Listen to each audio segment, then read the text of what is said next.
that most of my women, including you, who have a hard time saying no, are nurturers. We are so loving and giving and kind. You must have a beautiful heart, and all you want to do is see the people around you that you love happy. And that's why it's hard to say no. That's why you feel guilty, because you don't want them to be sad or to not have what they want, even if that means that it sacrifices your needs. And I think that overall, not being able to say no is not a bad thing, right? I don't want you to feel that you have to completely change who you are. It's just that we're on a spectrum, and right now we're leaning too much to one side. So what we want to do is bring it back to the center. So sometimes you can say yes, but also sometimes you can say no, because right now we're not visiting the no side of the spectrum. We're just on the yes, and that's imbalanced. And what we need in life is some balance. So let's go ahead and find that. What is up, you guys, and welcome back to Katt Cares. Today we are going back to Ask Katt, and we are talking about something so important, and it is the power of saying no. This is actually a very short entry, so we are going to be able to get right into the nitty-gritty. You already know the deal. If you haven't already done so, go ahead and subscribe, hit that little bell so that you don't miss a thing. I'm coming at you every single Tuesday with a new video to help you feel empowered and inspired. Thank you so much for being here, and let's get right into it. So today's Ask Katt reads, Dear Katt, I tend to be a people pleaser and feel guilty when I turn them down. I have a hard time saying no to others. Do you have any suggestion on how you can feel less guilty and feel more settled about saying no to others? Now, like I said, it's a very short entry, very to the point, no specific scenario, just about the fact that so many women, if not all my women out there, we are suffering from this yes man disease. We cannot say no. We can be so tired, so stressed, so overworked, and we will still say yes. And what this does is it eats away at us and our well-being, and we continue to put ourselves on the back burner, because at the end of the day, that is what gets sacrificed.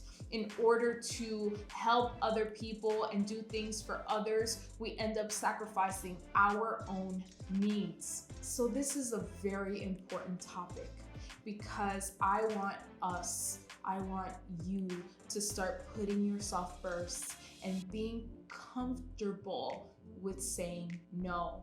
As always, I'm going to start with the positives, because that's just what I do, and I'm here to make you feel good even in this moment of uncertainty. I feel that most of my women, including you, who have a hard time saying no, are nurturers. We are so loving and giving and kind. You must have a beautiful heart, and all you want to do is see the people around you that you love happy. And that's why it's hard to say no. That's why you feel guilty, because you don't want them to be sad or to not have what they want, even if that means that it sacrifices your needs. And I think that overall, not being able to say no is not a bad thing, right? I don't want you to feel that you have to completely change who you are. It's just that we're on a spectrum, and right now we're leaning too much to one side. So what we want to do is bring it back to the center. So sometimes you can say yes, but also sometimes you can say no, because right now we're not visiting the no side of the spectrum. We're just on the yes, and that's imbalanced. And what we need in life is some balance. So let's go ahead and find that. So going specifically to your question, how can I say no without feeling guilty? And I think that's the key, right? I can tell you to say no. Say no to everything that everybody asks you this week. And you'll do it. You'll feel uncomfortable, but you'll do it because it was an exercise. And then the next week, you'll go right back to your behaviors. So the key to this is not feeling guilty. So the first thing I want you to be able to do is recognize what that guilt is about. Oftentimes we feel that guilt, we feel uncomfortable about it. So what is our solution? Say yes, and the guilt is gone. Even though we may feel uncomfortable about other things, that guilt is gone in that moment. So we've momentarily resolved that issue. But when we recognize what we are truly feeling guilty about, what happens is that now we can understand our emotions. Oftentimes, like I mentioned before, this guilt comes from disappointing others. Having said that, the second thing I want you to do is go slow. I don't want you to rush into a yes. I don't want you to rush into a no. I want you to sit with it. I need you to first get comfortable with not giving people an automatic answer, an automatic yes. Sit with it. You're gonna feel that guilt again. Recognize that guilt. Okay, I don't want to disappoint them. And now ask yourself. I want you to be able to question yourself confidently, right? Questioning yourself is always a good thing because it helps us understand why we are doing the things that we are doing. So ask yourself, why do I want to say no? This is a key question because now I can understand, is my no justified? So if I'm saying no because I'm really stressed out and I have too many things to do, is that justified? Yeah. Am I saying no to hurt the other person? Do you see the difference? Your intentions are so good. So when you question your no, I promise you that 9 times out of 10, you are gonna come up with a legitimate answer as to why you have to or want to say no.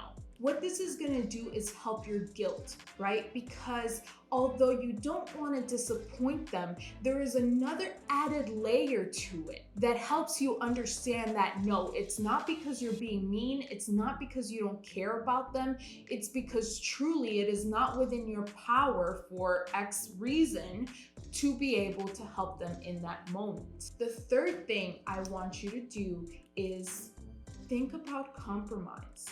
So maybe right now in this moment, you have to say no for X reason that we've already kind of thought about. So now ask yourself, is there a way that I can maybe provide them with a resource of something or someone that may be able to help?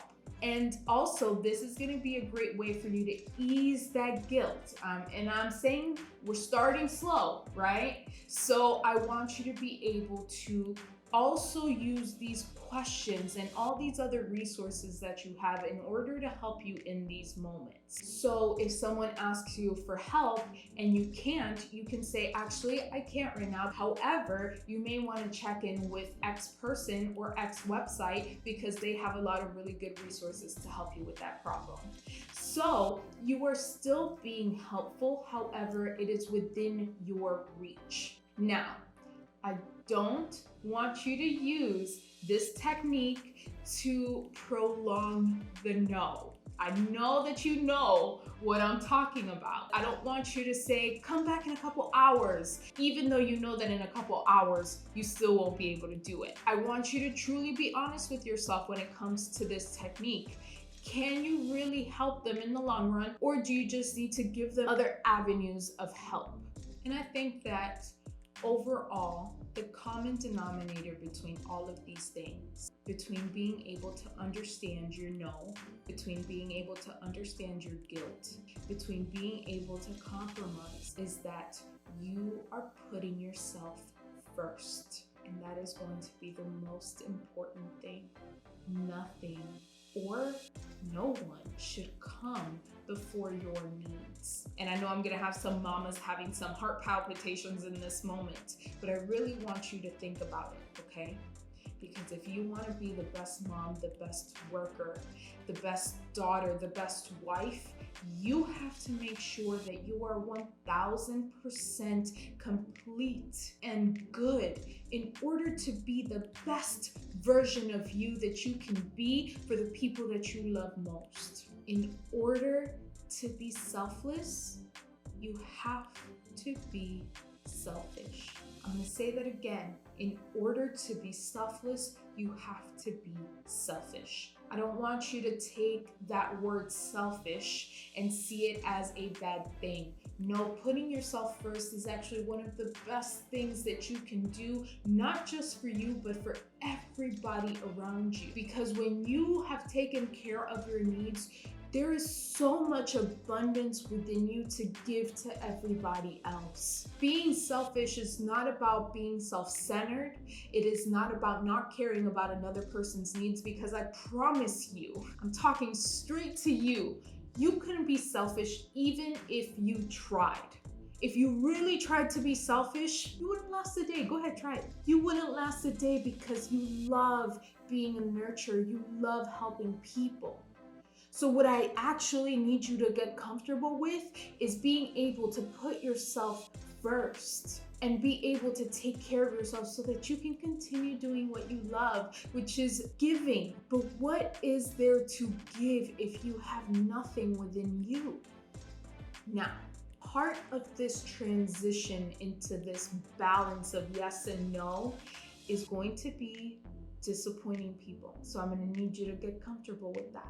I need you to remember you are a yes woman right now. Anytime anyone comes to you, all they got to do is pout a little bit and you say yes. So when you start saying no, people are going to be confused and they're going to be uncomfortable and they're going to question it and push, because that's not what they're used to. That's not your pattern, which is okay, because you're in a transition, you're in a change. It doesn't mean that you don't want to be there for them. It's just that you're going to be there for them in a very different way. So I need you to be comfortable with the uncomfortable, which is going to be people going, what?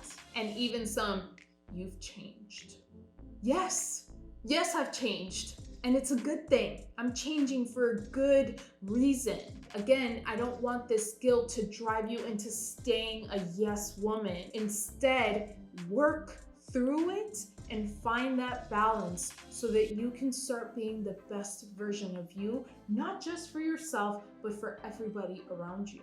I really hope that today's message goes a long way, because I want all my yes women out there to have the power to say no and to feel comfortable doing it, not to feel guilty. You have every single right to say no when it sacrifices your needs. You should always come first, and that's really what I want you to start working on, is putting yourself first in order to be the best version of you. Don't be afraid to question every single emotion, because what that will do is help you strengthen your self-awareness and help you understand your patterns and behaviors. Am I saying yes because I'm guilty and because I don't want to disappoint them? Or am I saying yes because I truly can help them? Because I truly have the resources within me to be the best version that they need in this moment. When we start to understand these questions and use these questions to aid our decisions, we become more empowered. And that way, the reaction of other people, when other people question us and try to break our boundaries, we stand strong because I understand why I'm doing what I'm doing. And if it doesn't make sense to me, then it's not going to happen. It doesn't mean that you stop loving others. It doesn't mean that you stop caring for other people. In fact, you start to care for them more. You start to be more present in these moments. You start to love more wholeheartedly. You start to enjoy what you love doing. So I hope that this helps and that you grow a little bit of empowerment in this aspect of your life and you feel empowered to say no more often. Thank you so much for submitting this. I do feel like this is such an important conversation to have, and I'm glad that we get to have it here on Katt Cares. You already know, if you want to be a part of Katt Cares and ask Katt series, you can go ahead and send me a DM or even send me an email. It will all be anonymous. So all I will do is read your letter and then give you some good pointers so that you can take them and also to share with the rest of us so that we can all grow and learn together. Again, I thank you so much for being here. I will be back next week, but until then, always remember, Katt cares. Bye, guys.